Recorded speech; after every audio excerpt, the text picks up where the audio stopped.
he tried to please them all. This bitter man he is.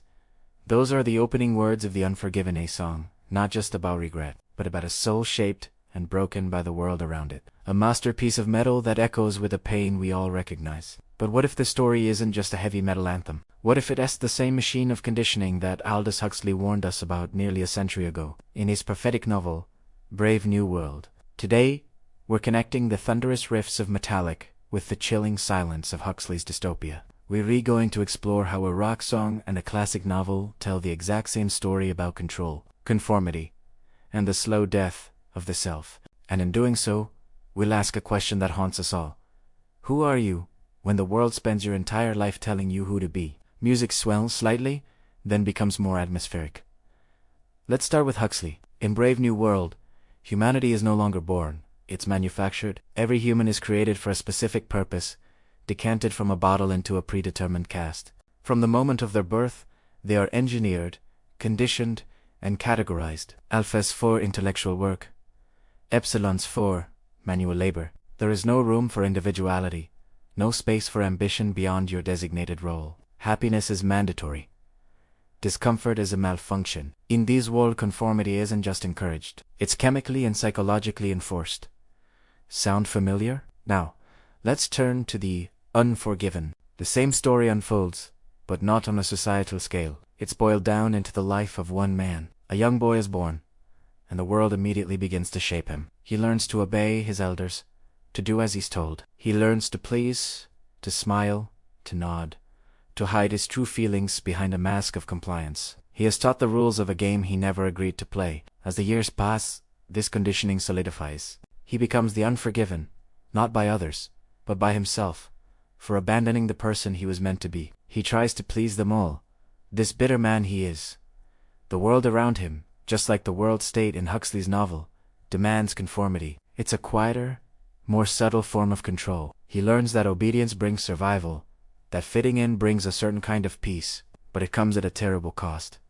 His authentic self. He buries his passions, his dreams, his true nature, so deep that eventually he forgets they were ever there. You see, Huxley's citizens are kept docile by pleasure and distraction. Their drug, soma, offers an instant escape from any negative emotion. Metallica's protagonist is kept silent by fear and expectation. One is controlled by chemical bliss, the other by emotional repression. Yet, they are two sides of the same coin, and both paths lead to the same tragedy. A life unlived, a person who no longer knows who they truly are. This is where the song and the book perfectly aligned. James Hetfield screams a line that could have been whispered by any citizen of Huxley's dystopia. What I've felt, what I've known, never shined through in what I've shown. In this single, powerful verse, Hetfield describes the essence of Brave New World. The inner self, the messiah, complicated, beautiful core of a person as hidden, sterilized and suffocated by social design. A person becomes a product, smooth, predictable, and harmless. The wild parts are sanded down until nothing unique remains. There's a pivotal scene in Brave New World where the savage John, a man from outside this controlled society, is offered the easy, happy life of the world state. He rejects it with every fiber of his being. He screams at the system's architect, I don't want comfort. I want God. I want poetry. I want real danger. I want freedom. I want goodness. I want sin. He chooses pain over pleasure, because pain means freedom. And that is exactly what the Unforgiven cries out for. It's a primal scream, a desperate desire to feel something real again, even if it's suffering. To break free from the numbness and be truly alive. Both the savage and the Unforgiven reject the world's definition of peace. They would rather be broken and real than whole and hollow. They understand that a life without struggle is a life without meaning. But here's the devastating paradox that both stories present. In both worlds, rebellion comes too late. The system is too perfect.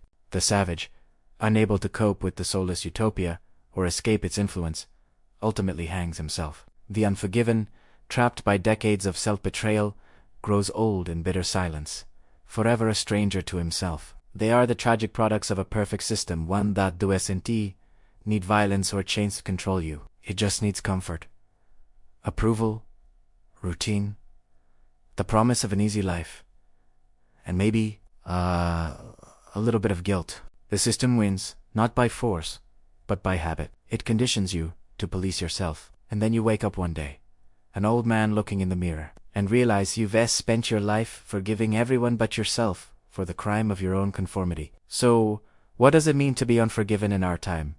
In a world of algorithms, social media pressures, and a constant demand for us to fit into neat little boxers. Maybe it means refusing to be just a brand, a profile, or a demographic. Maybe it means saying no to a world that rewards easy compliance over difficult truths. To be unforgiven today is to remain defiantly human, to protect that small, wild piece of yourself that no trend, no ideology, and no algorithm can touch. Never free, never me, Hetfield growls at the end of the song. It's a final, haunting admission of defeat. Huxley warned us, when freedom becomes too comfortable, it stops being freedom at all.